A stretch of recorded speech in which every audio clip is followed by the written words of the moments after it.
কিছুক্ষণ পর সিম্বা একটা বাচ্চা পোকার পিছু করতে করতে পাহাড়ের এক কোণায় চলে আসে। সেখানে সে তার আঙ্কেল স্কারকে দেখতে পায়। স্কার তখন বলে, শিকার করা ছোটদের কাজ নয়, বরং তুমি বাড়ি ফিরে যাও। সিম্বা তখন বলে, না আঙ্কেল, আমি একদমই ছোট নই, তাছাড়া ভবিষ্যতের এই রাজ্যের রাজা আমি হব। সিম্বা মজা করে তার আঙ্কেলকে বলে, আমি যখন রাজা হব তখন কিন্তু আমার হুকুম তোমাকেও মানতে হবে। স্কার তখন বলে, তোমার বাবা কি তোমাকে সমস্ত রাজ্যটা দেখিয়েছে?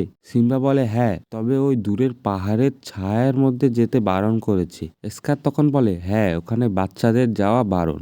ওখানে হাতিদের কঙ্কালের পাহাড় রয়েছে। তুমি এখনো খুবই ছোট, তাই তুমি ওখানে যেতে পারবে না। এইসব বলে স্কার সিম্বাকে ওই জায়গায় যাওয়ার জন্য উস্কে দেয়। যাই হোক, সিম্বা তারপর তার ঘরে ফিরে আসে। সেখানে সিম্বার একটা বন্ধু রয়েছে যার নাম নালা। নালা এবং সিম্বা একসাথে খেলার জন্য বেরিয়ে পড়ে এবং তাদের দেখাশোনার জন্য জাজুকে তাদের সাথে পাঠানো হয়। তখন সিম্বার বন্ধু নালা বলে, আমরা কোথায় ঘুরতে যাব বলো? সিম্বা তখন তার বন্ধু নানাকে বলে, চলো আমরা ওই পাহাড়ের ছায়ার দিকে ঘুরতে যাই, ওখানে নাকি হাতিদের কবরস্থান রয়েছে। নালা তখন বলে, আমাদের ওখানে যাওয়া কি উচিত হবে? সিম্বা তখন বলে, হ্যাঁ হ্যাঁ, তুমি এত ভয় করছো কেন?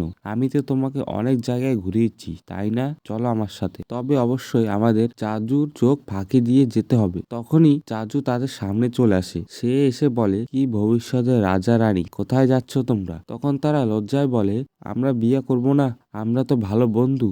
তারপর তারা জাজুর থেকে পিছু ছাড়ানোর জন্য চালাকি করে ওদিকে এদিকে দৌড়াতে থাকে। তারপর তারা জাদুর চোখ ফাঁকি দিয়ে অন্য জায়গায় চলে যায়। কিছুক্ষণ পর তারা একটা অদ্ভুত জায়গা দেখতে পায়। একটু সামনে গিয়ে একটা বিশাল হাতির কঙ্কাল দেখে সিম্বা বলে, দেখো, এটা সেই জায়গা, আমরা এখানে চলে এসেছি।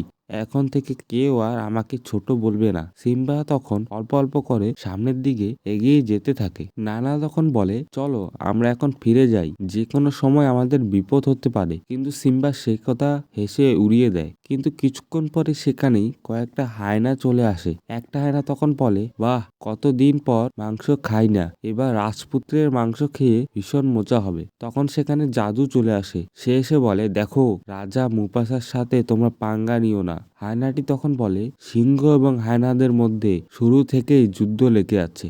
আজকে মুফাসার ছেলেকে খেয়ে বিশাল প্রতিশোধ নেব। এই কথা বলে তাদের উপর হায়নাগুলো আক্রমণ করে বসে। সিম্বা এবং নালা তখন ভয়ে এদিক ওদিক দৌড়তে থাকে। কিছুক্ষণ পর তাদেরকে হায়নাগুলো ঘিরে ফেলে। তবে কিছুক্ষণ পরে সেখানে রাজা মুফাসা চলে আসে। সেখান থেকে নিজের ছেলেকে বাঁচিয়ে হায়নাগুলিকে বলে, ভুলেও কোনোদিন আমার ছেলের দিকে চোখ তুলে তাকাবে না। এই বলে তারা সেখান থেকে চলে আসে। রাগে মুফাসা সিম্বার সাথে কোনো কথা বলে না, কারণ তাকে বারণ করা সত্ত্বেও সে এখানে এসেছে। সে জাজুকে বলে, তুমি নালাকে নিয়ে রাজ্যে ফিরে যাও, সিম্বার সাথে আমার কিছু কথা আছে। রাজা মুফাসা তখন সিম্বাকে বলে, তুমি জেনে শুনে আমার আদেশ অমান্য করেছো। শুধু তাই নয়, তুমি নালাকেও বিপদে ফেলেছো। সিম্বা তখন বলে, বাবা, আমি আমার যোগ্যতা প্রমাণ করতে চেয়েছিলাম।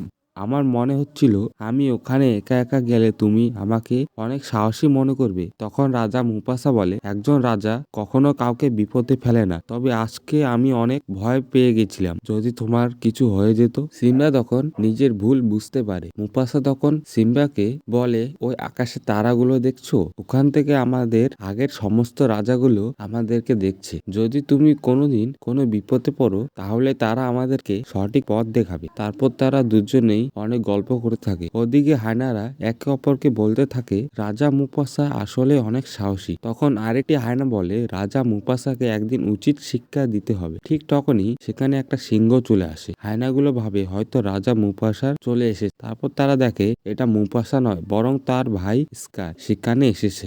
স্কার এসে হায়নাদেরকে বলে, আজকে তো তোমাদের কাছে ছোট দুটো বাচ্চাকে পাঠিয়েছিলাম, আর তোমরা সেটা স্বীকার করতে পারলে না। তখন একটা হায়না বলে, রাজা মুফাসার জন্য আমরা এটা করতে পারিনি। স্কার তখন বলে, আমি তোমাদেরকে আরো অনেক শিকার করার ব্যবস্থা করে দেব। তখন হায়নাটি বলে, যতদিন না রাজা মুফাসা বেঁচে আছে আমরা যাকে খুশি তাকে শিকার করতে পারবো না। স্কার তখন বলে, তাহলে আমরা রাজা মুফাসাকে মেরে ফেলবো। এটা শুনে সবাই অবাক হয়ে যায়। এরপর স্কার রাজা হওয়ার লোভে হানাদের সাথে মিলে রাজা মুফাসাকে মারার ষড়যন্ত্র করে। পরের দিন সকালবেলায় স্কার সিম্বাকে নিয়ে একটা পাহাড়ের কাছে যায় এবং স্কার সিম্বাকে বলে, তুমি এখানে প্র্যাকটিস করে থাকো বড় সিংহরা কিভাবে হুঙ্কার দেয়। তারপর সিম্বা একা একা বড় সিংহদের মতন গর্জন দেওয়ার চেষ্টা করতে থাকে। কিছুক্ষণ পরে সেখানে কিছু বন্য মহিষদের দল ওই পথ দিয়ে দৌড়াতে শুরু করে। সিম্বা তখন নিজের জীবন বাঁচাতে ভয়ে এদিক ওদিকে ছোড়াছুড়ি করতে থাকে। ওদিকে স্কার গিয়ে রাজা মুফাসাকে গিয়ে বলে, জলদি এসো,